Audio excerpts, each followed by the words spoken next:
Hey there, you YouTubers. This is Blue Eyes White Guy from Team Risenberger, bringing you a little episode 2 of Beating the Meta.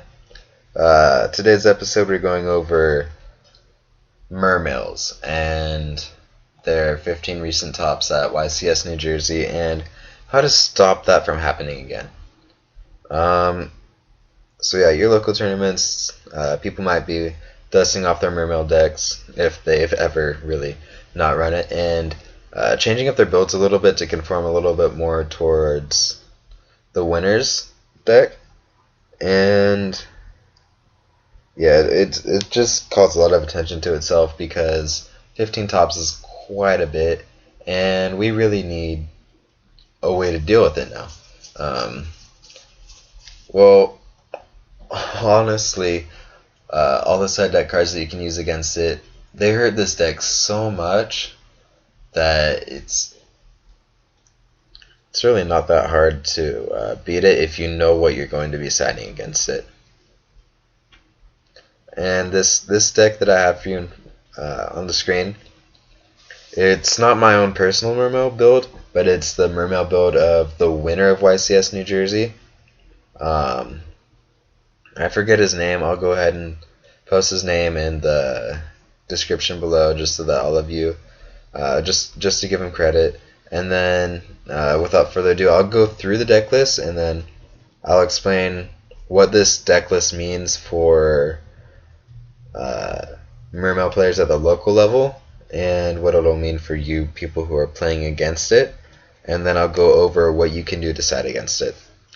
Alright, the deck list is triple Dragoons, double Infantry, triple Marksman, triple Diva, 2 Gund, 1 Lead, triple Linde, triple Megalo, triple Spike, triple Tias, 1 Abyss Church. For those of you who don't know what this card does, it's just like a Spike, but instead of searching from the deck, it'll add 1 from your grave to your hand, and 1 Mullen Glacia. Spells are Dark Hole, Heavy Storm, Monster Reborn, triple MST, Pot of Avarice, Salvage, and traps are triple Sphere and 1 Breakthrough Skill.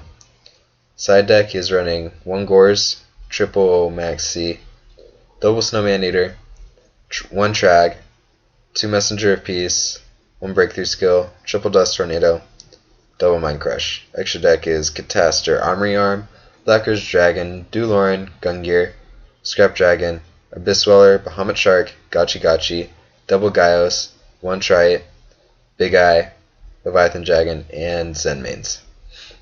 Alright, so basically what this build is going to mean for you is if you take a close look at their spell and trap lineup, I see nothing that can stop you on their turn. If you look at their monster lineup, I see no hand traps. This means that you can go all out, overextend, OTK, just as long as you can finish the job during the turn. There's nothing that they're going to be doing game 1 against you that's going to stop you from OTKing them. Games 2 and 3, they might side in Maxis, Gores, and Trag, but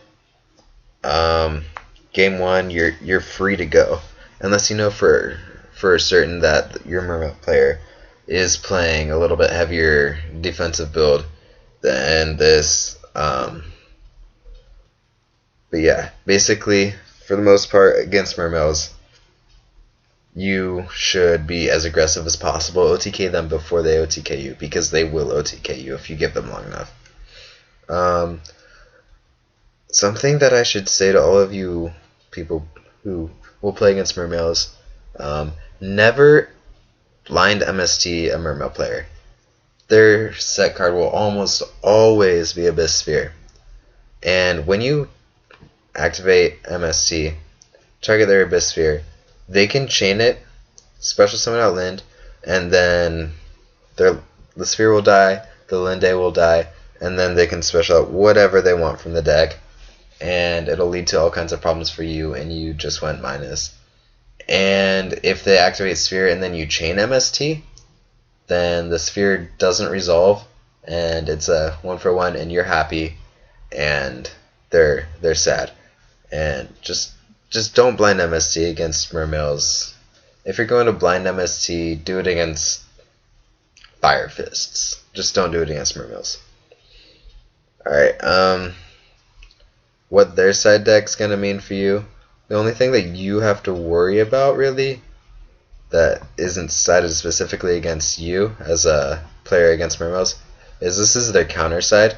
If you're going to be siding in Macrocosmos or whatever, they're going to be siding in Triple Dust Tornado to try and get rid of all the cards that you're siding in to mess with them.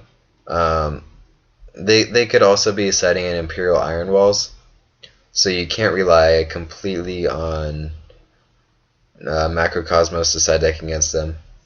But they're going to be running a lot of back row hate to get rid of your side deck cards. So just keep that in mind and know that you're going to have to side pretty heavy against Mermails.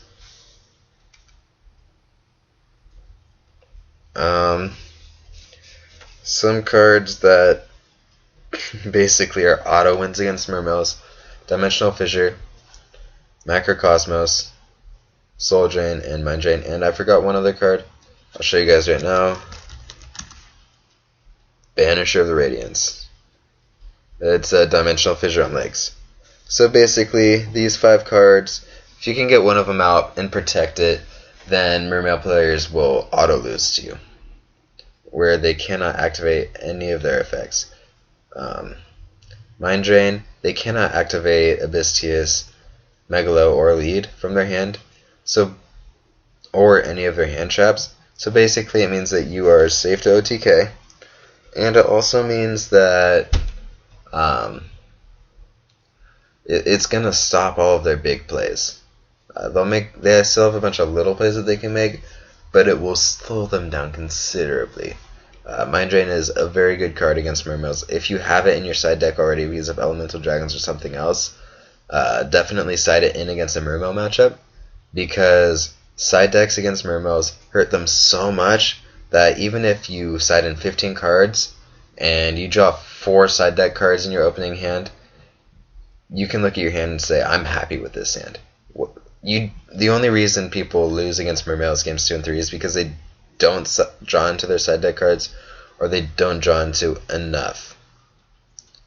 Soul Drain, it will stop all of their Atlantean effects. It will stop all of their little plays, all of their little pluses, but it won't stop them from dropping Gaios and Big Eye on you. Macrocosmos, Defy, and Banisher of the Radiance, it will not let them get their Linde effects. It will not let them drop Megalo, Lead, or any of that. It will not let them do their little spike plays where they ditch Atlantean. It'll completely shut them down. But the only problem is they can also side an Imperial Iron Wall, which is why you're never going to want to side out your MSTs. You're always going to want to keep a MST set against them, because they could try to blind. If they're not smart about it, then they could blind MST or blind Dust Tornado your MST, and then you're happy. Or once they flip Imperial Iron Wall, then you can always respond with a MST. Or if they are going to go ahead and flip a Sphere, then you can always chain your MST. So never side out your MSTs against Mermails. Side out your Heavy Storm, but not your MST. But yeah, these 3 cards right here, they'll shut Mermails down completely. These 2 will, I like to say, shut them halfway down. If you get both of them, then that will also shut them down completely. But keep in mind, when you're siding against Mermails, more is more. You want to have as many side deck cards against them as you can. Side as heavy as you can afford. If you have a good matchup against, say, Fire Fist, then don't waste side deck spots on Fire Fist. If you have a good matchup against, I don't know, say you have a good matchup against Elemental Dragons. That's funny, right? Don't waste side deck spots on anything that you can afford to not waste side deck spots on. Side deck as heavy for Mermails as you can. The more of these cards that you can draw into, the better. It's not bad if you draw into everything. And basically, your side deck cards are going to be your key to beating them, because game 1, it's basically auto lose. Alright guys, been episode 2 of Beating the Meta, Mermail Edition. Blue Eyes White Guy.